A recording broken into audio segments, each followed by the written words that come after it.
Salam, Renungan Terang Hidup GKPI hari ini Kamis 17 Agustus 2023. Sedangkan seorang hamba Tuhan tidak boleh bertengkar, tetapi harus ramah terhadap semua orang.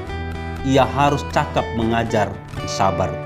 2 Timotius 2 ayat 24.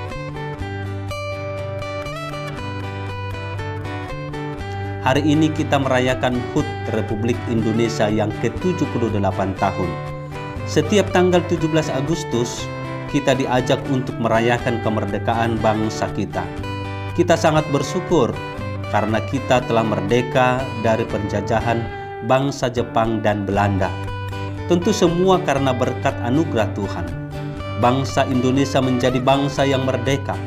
Sebagai bangsa yang merdeka, kita diajak untuk membangun bangsa kita, supaya bangsa kita tidak lagi hidup dalam penjajahan dalam segi apapun.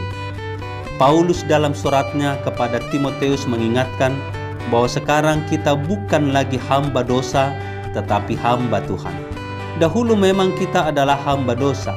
Kita hidup dalam belenggu kuasa iblis yang menguasai hidup kita, sehingga segala yang kita lakukan itu adalah pemberontakan kepada Allah. Tetapi sekarang kita adalah hamba Tuhan yang telah dimerdekakannya dari segala belenggu kuasa dosa. Kita hidup sebagai orang yang merdeka, dan Tuhan menjadi penguasa hidup kita yang hanya kepadanya kita mengabdikan hidup kita. Maka sebagai seorang hamba Tuhan, kita tidak boleh mudah terpancing emosi, tetapi kita harus sabar dan lemah lembut secara ramah kepada semua orang.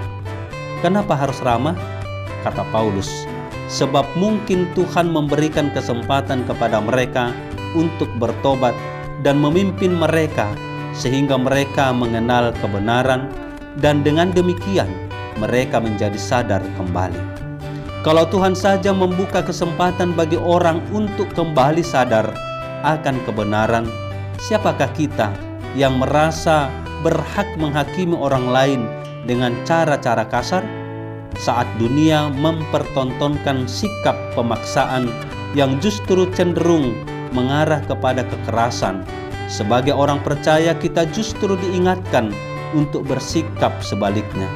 Bahkan saat menghadapi orang yang keras melawan dan menentang kebenaran, kita haruslah memperbaikinya dengan ramah, sabar dan lemah lembut, karena Tuhan selalu bersikap adil dalam memberikan kesempatan bagi siapapun untuk bertobat.